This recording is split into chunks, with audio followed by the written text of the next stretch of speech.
या येत्या 12 जानेवारीला राजकारणावर आधारित खुर्ची हा मराठी सिनेमा प्रदर्शित होतोय।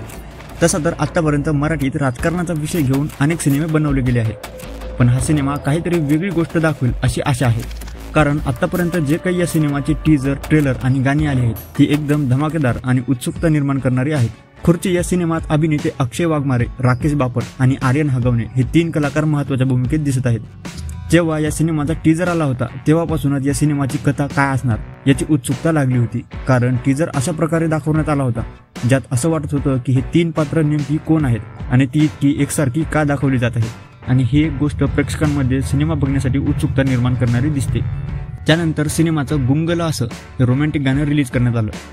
या गाण्यात 2 जोड्या दिसत आहेत। यातील पहिली जोडी थोडी ऑड वाटत आहे, कारण आत्तापर्यंत आपण कुठल्याच सिनेमात हिरो हा हिरोईनपेक्षा लहान बघितलेला नाहीये, पण इथे साफ दिसत आहे की आपला हिरो हा हिरोईनपेक्षा लहान आहे।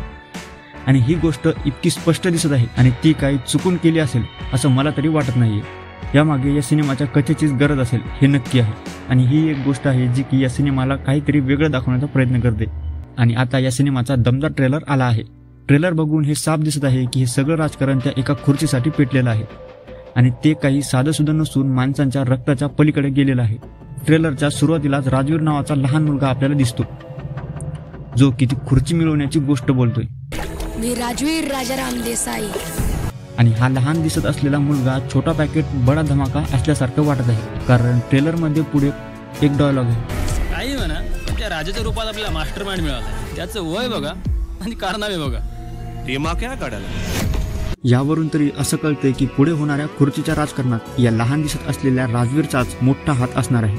आणि पुढे दिसतं की ही भानगड महत्त्वाचं म्हणजे कोणाच्या चालू आहे, तर ती आहे सम्राटदादा आणि सर्जेराव यांच्यात। सध्या तरी ट्रेलरवरून इतकंच कळते, आणि हा सर्व जो काही गोंधळ माजलेला आहे तो अजूनही मोठा होईल जेव्हा यात अभिनेते राकेश बापट यांची एंट्री होईल। मी पुन्हा येतो सत्तेसाठी, खुर्चीसाठी।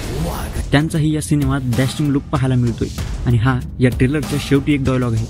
या चक्रव्यूहातून कोण कुणाला घोडा लावेल ना काहीच कळणार नाही।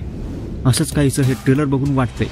या सिनेमाची कथा एका चक्रव्यूहासारखीच असेल, जे सध्या तरी या ट्रेलरवरून समजणं अवघड आहे। नेमका काय आहे हा खुर्चीचा विषय बघण्यासाठी मी तरी नक्कीच उत्सुक आहे। या येत्या 12 जानेवारीला खुर्ची हा सिनेमा संपूर्ण महाराष्ट्रात प्रदर्शित होतोय।